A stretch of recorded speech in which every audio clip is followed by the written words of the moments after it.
Hello friends. So today let us study about capital budgeting, the most important part of financial management. First let us see the meaning of capital budgeting. Capital budgeting and investment appraisal is a planning process used to determine whether an organization's long-term investments, such as new machinery, replacement of machinery, new plants, new products, and research development products are worth the funding of cash through the firm's capitalization structure, debt equity, or retained earnings. It is a process of allocating resources for major capital or investment expenditures. One of the primary goals of capital budgeting investments is to increase the value of the firm to the shareholders. So that means a company wants to purchase a new machinery. A simple example, it wants to purchase a new machinery. Now, what is this capital budgeting is? It has to plan. It's a planning process. What type of combinations of capital structure you are taking into to purchase that particular machinery. So when you are going for a planning process, you have to decide or plan out what is your returns from that particular machinery. So what is capital budgeting? Capital budgeting is a process of evaluating investments and huge expenses in order to obtain best return on investment. You're going to invest. Now what you require? You require the return on that. So plan in such a way that you invest into such a project that you will get maximum returns. See here, an organization is often faced with the challenges of selecting between two projects or investments or buy versus replace decision. Ideally, an organization would like to invest in all profitable projects, but due to limitation of the availability of capital, an organization has to choose between different projects or investments. There are numerous projects. So you make comparative study, you come back or limit yourself to the 2 or 3 best projects. Out of that, again, you will have to finalize one project where your investment is also limited and the return on that investment is maximum.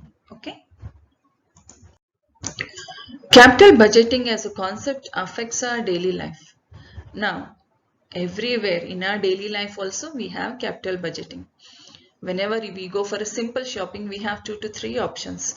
From that, we'll have to choose one. We have our own limitations, but we want to go for the best one. So let us look at an example here. Your mobile phone has stopped working. Most important nowadays is your mobile phone. Now it has stopped working. What you will do now? Now you have two choices. Either buy a new one or get the same mobile repaired. New one or get it repaired. Here you may conclude that the cost of repairing the mobile increases the life of the phone. However, there could be a possibility that the cost to buy a new cell phone would be lesser than its repair cost. So you decide to replace your cell phone and proceed to look at different phones that fit your budget. So hope you have understood. Hope you have understood this. So your mobile is under repair. What you want to do, whether you want to repair it or buy a new one. If you repair, the cost may be more than that of purchasing a new one. So it is for you to decide which is good. If you repair, the life may extend, but when you purchase a new one with a lower cost, its life may be more than that. So now what is the option with you is there are numerous new mobile phones. So you start analyzing, planning which one to purchase so that it will fulfill all your requirements. So, and just as a repetition, capital budgeting is a process relating to the long-term investment of capital funds in which future profitability of capital investment proposal is studied, comparison of earnings with cost in relation to the cost of capital is made, and finally a decision is taken whether to invest or not. Thus, capital budgeting refers to the total process of generating, evaluating, selecting and follow up the capital expenditure alternatives. So what you are studying here in capital budgeting, it's a process of what? Of long-term investments. Of what? Of your funds, capital funds. So for what? For future profitability. You are purchasing a new machinery which is highly technical, and you are going to produce more products from that particular machinery. So here you have 2 to 3 options of machineries. Decide, analyze and then finalize a machinery which will give you maximum output with limited expenditures. That process we call it as capital budgeting. Definition. Professor I.M. Pandey defines capital budgeting decision as a firm's decision to invest its current funds most efficiently in long-term activities in anticipation of an expected flow of future benefits over a series of years. Hampton Johann J. has defined capital budgeting as a firm's formal planning process for acquisition and investment of capital. So objectives of capital budgeting. What are the objectives? Capital expenditures are huge and have long-term effect. Okay. Therefore, while performing a capital budgeting analysis, an organization must keep the following objectives in mind. First one, selecting profitable projects. We always think of profits. So, selecting profitable projects.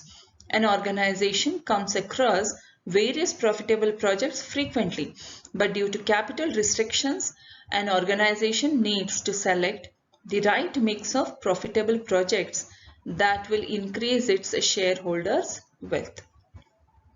We come across many profitable projects, but there is a restriction also. It has to consider its capital and then finalize which project it has to take. Capital expenditure control. Selecting the most profitable investment is the main objective of capital budgeting. However, controlling capital cost is also most important object.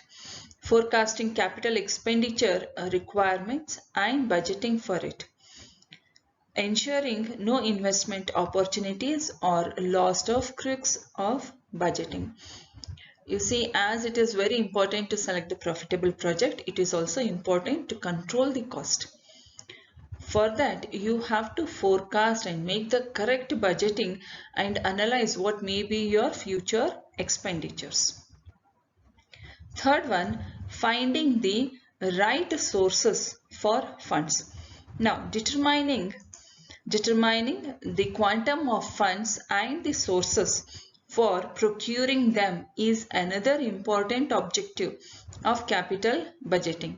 Finding the balance between the cost of borrowing and returns on investment is an important goal of capital budgeting. See here, finding the balance between what is that the cost of borrowing and the returns of investment. What does it mean? Finding the right sources of funds, balance between cost of borrowing and returns on investment. So, in the capital budgeting for purchasing or for any new venture, you will go for capital structure. The cost of capital you have already learned. So, the cost of capital and the return should be balanced in a very correct way. So, that means what your expenditures and what are your returns, that should be balanced and more towards the profitability of the company. So we have studied about the capital budgeting process. Now, what are the steps involved in that process is, first one, identifying investment opportunities. Most important, what are your opportunities where you have to invest, that you have to identify. Second one, evaluation of investment proposals. First you evaluate it. Next, choosing the most profitable investment. Next, capital budgeting and apportionment. The last one is performance review. We will study in detail all of this one by one. Yeah, the first step, identifying investment opportunities.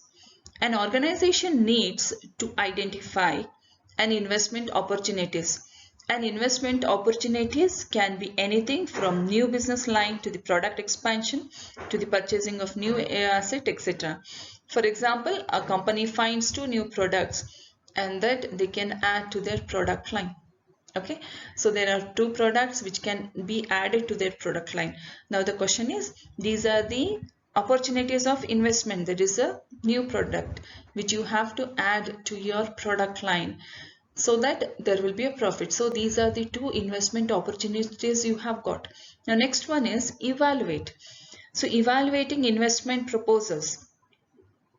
Once an investment opportunity has been recognized, products are there, it is recognized, an organization needs to evaluate its options for investment. That is to say, once it is decided that a new product or products should be added to the product line, okay, the next step would be on deciding how to acquire these products.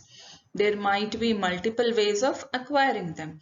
Some of these products to be manufactured in-house, manufactured by outsourcing manufacturing the process, or purchase from market. In the first step, you identify 2 products are there to be added to your product line. The second step is evaluating how to acquire them, whether you have to manufacture, whether you have to outsource, or whether you have to purchase it. The third step is choosing a profitable investment. Once investment opportunities are identified and all proposals are evaluated, an organization needs to decide the most profitable investment and select it. While selecting a particular project, an organization may have to use the technique of capital rationing to rank the projects as per returns and select the best option available. So in our example, a company here has decided what is more profitable to them, manufacturing or purchasing one, and both of the products are scraping the idea of acquiring both. Okay, you have to choose, analyze everything, study, and where you get the most profit, you choose that particular way of acquiring the project. If you find the project is good, then take it. If you're finding that both the products are not good, they are bringing you into the loss, then you can leave the idea of purchasing and go for something new. Fourth one, capital budgeting and apportionment. After the project is selected, an organization needs to fund this project. To fund the project, it needs to identify the sources of funds and allocate it accordingly. Okay, so once you have decided, yes, you have to take this product, you have to manufacture it by yourself. Now the next question is capital. How much capital is required and how you have to arrange this capital. That is, you have to plan, identify for the sources of funds. Sources of funds may be equity, preference, debt. So these sources of funds could be reserves, investments, loans, or any other available channel. Okay. Next one is performance review. The last step in the process of capital budgeting is reviewing the investment. Initially, the organization had selected a particular investment for a predicted return. So now they will compare the investment's expected performance to the actual performance. In our example, when the screening of the most profitable investment happened, an expected return would have been worked out. Once the investment is made, the products are released in the market. The profits earned from its sales should be compared to the set of expected returns. This will help in performance review. So the performance review. So while making your estimation, planning, working out, analyzing, you have also analyzed what is the profit that you are going to earn. That is your expected profit. Now after implementing, you have to calculate it and analyze, compare it, whether it is equal to what you have expected. If not, try to work hard, try to see what are your problems, so try to solve them, otherwise you're going in a right way. So performance review is most important. So these five are the steps in the capital budgeting process. So just as a review, budget process consists of 5 steps. First is identifying investment opportunities. Second one is evaluating the investment proposals. Third one, choosing a profitable investment. Fifth one is capital budgeting and apportionment. And the last one is performance review. Next, we'll go for methods of capital budgeting. So the following are the two different methods. It is divided into two methods, traditional method and B is time adjusted method or discount methods. So first one is payback period method in traditional method, improvement of traditional approach, and third one is rate of return method or accounting method. In the time adjusted method or discounted methods, again you have three types: net present value method, internal rate of return method, and profitability index method. We'll be studying in detail about all these different methods, how to calculate with examples. So firstly, we'll go for payback period method. Payback method is popularly known as payoff or payout or replacement period method. According to this method, it measures the number of years required to recover the original cash outlay invested in a project. It measures the period of time for the original cost of project to be recovered from the additional earnings of the project itself. When there are two or more projects, the project having a lesser number of payback period within the standard equipment period will be accepted. As the name itself says, payback period. So here you are going to calculate the number of years in which the complete outflow will be getting back to you. So you're going to compare it with the different projects if you have, and whichever has a less number of years of returns, that will be accepted. So we'll see with examples how this is calculated. The payback period is calculated in the following manner. First one, calculate annual earnings before depreciation and after taxes, because they are called annual cash flows. Earnings before depreciation and after taxes. Next step is divide the initial cost, that is the cost of investment, by annual cash flow if the annual earnings is constant. So the formula, payback period is equal to original cost of asset divided by annual cash inflows. If the annual earning is constant, in such cases payback period can be calculated by adding up the cash inflows. Okay, this is the method of calculation. We'll see it how to calculate. So first step is to calculate the cost of the project. Cost of project or cash outflows is calculated in the following manner. Cost of the project or cash outflow, that means when you purchase it, what is the cash going out? Cost of land and building, machine X, etc. Tools and equipments, whatever is the amount you're taking here. Add cost of installation and erection charges also. If it is not included in the purchasing price, you have to go for cost of installation also to be added. So this is that. Then less tax concessions, if any, if there is any tax concession is given, that will be reduced. So this will become your cash outflow, that is the cost of the project. And one more thing to be noted over here, salvage value is not considered while calculating cash outflow because it is releasable at a particular period. If the annual profit is not constant, that is unequal, Cumulative method. The annual cash flows is accumulated till the recovery of investment, and as soon as this amount is recovered, it is expected the number of years of payback. So how to calculate payback period? If the annual earning is constant, payback period is equal to original cost of the asset divided by annual cash inflows. Payback period, again I am repeating here, is equal to original cost of the asset divided by annual cash inflows. Calculated annual earning, that is profit before depreciation and taxes, is called cash inflows. So calculation of cash flows after tax, that is CFAT we call it. Method 1, profit before tax is taken. In that you're going to reduce the tax. You'll get profit after tax. Later on, add a depreciation for this, add salvage value, add recovery of working capital. So this will be what you will get as annual cash inflows, profit before depreciation and after tax. There is another method which is dependent on sales.